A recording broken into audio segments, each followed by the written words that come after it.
Hey there, nation, and welcome to the show where we help you to play miniatures wargaming on a budget.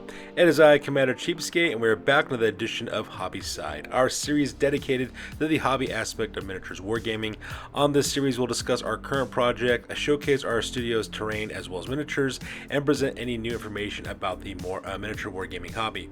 And on today's episode, we're taking a look at some of the new terrain that was created by a resident terrain wizard, Iron Major.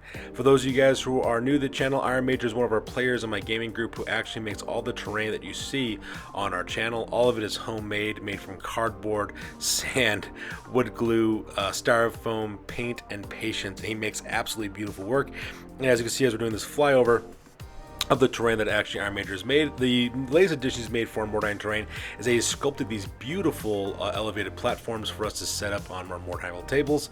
As you can see, he also has these canals that he has made as well to separate the different elevated platforms as well as bridges as we're going throughout the entirety of the terrain build.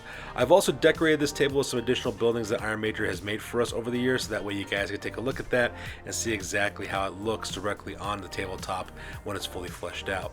Now, what we're going to do in this video is a couple of things. The first thing we do, of course, is to showcase the video with the terrain just by itself.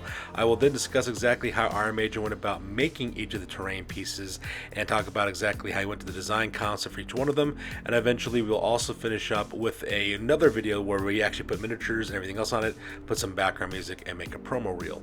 And that's exactly what we're going to be doing in this video today. So because this video will be a little bit more of a deeper dive, I will put timestamps in the description box below. If so you want to see a particular part of this video, you can click and navigate it as you see fit. So that being said, let's go ahead and talk about exactly how Iron Major made all these terrain pieces for a Mordheim table.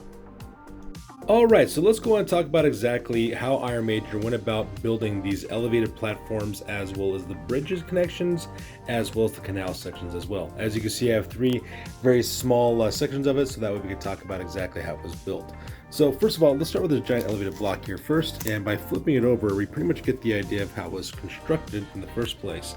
So what ended up happening was we actually bought a thick piece of 1 inch to 1.5 inch insulation foam. These are the pink boards that you can find at your local Home Depots or Walmarts or Lowe's and other hardware stores as well. So this is nice, simple foam stuff. It also does a really good job. It's easy to sculpt into as well. And what we did is we actually took, Iron Major took his Proxxon cutter and actually cut these blocks directly into size. Now if you'll notice right here on the edge, this is where actually we get to see the magic being made when it actually comes to the construction of these things. What Iron Major does is he's a big fan of using dollar store foam core. And the reason why I use the foam core so much is because when you get the foam core is actually a piece of styrofoam that is sandwiched between two thin layers of cardboard.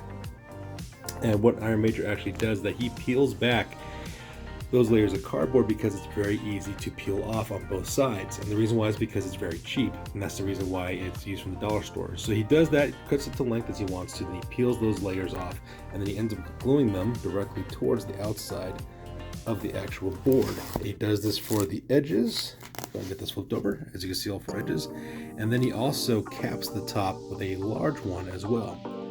So you see right there, that's pretty much how he does it right over there. Now, as for the texturing on the outside, now this is where the also kind of part's kind of neat about it. When it comes to actually making this cobblestone look, he actually literally sculpts the cobblestone surface onto the foam core that he now has exposed. He does it through a couple of ways. One way he does, of course, is by using a ballpoint pen. He kind of draws a design that actually carves into the actual foam using a cardboard pin.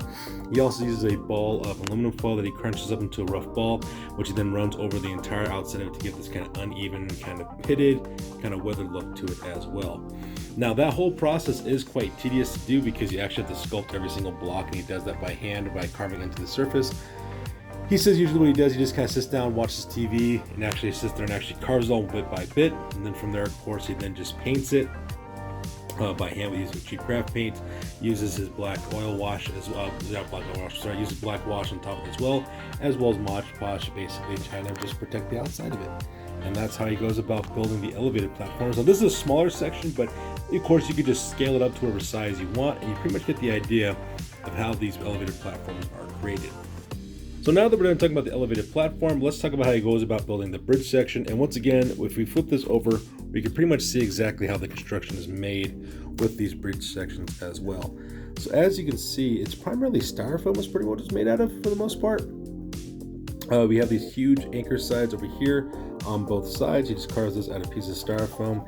He then also cuts those links of foam core like before to make the blocks on the very top of it. And of course, he just sculpts it like I said earlier with the sculpting that is there.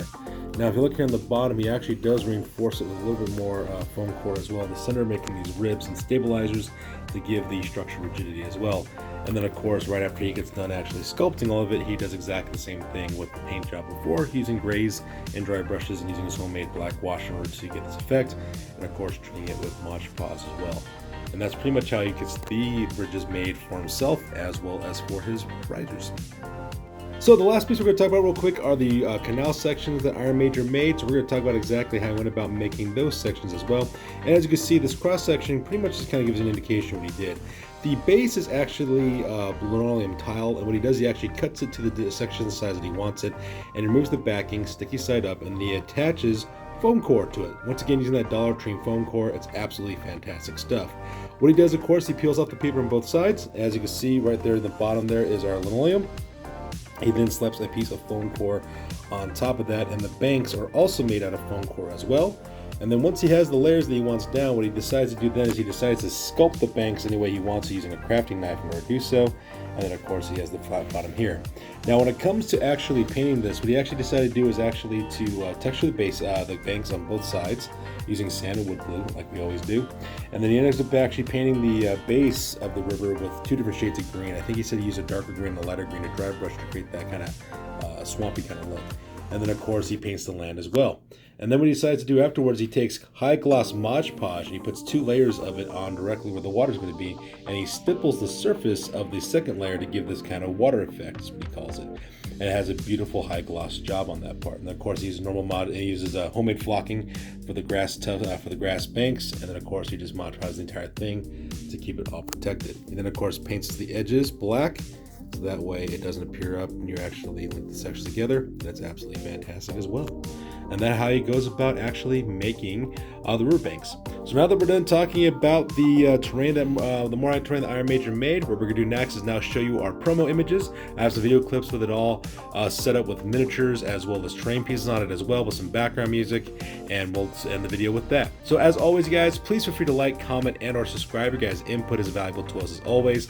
Also check us out on Facebook, Instagram, as well as blogger.com for all those greatest hobby news related to this channel. That's going to do it for this video guys. We'll see you guys in the next one. Peace out and stay classy and enjoy the production roll.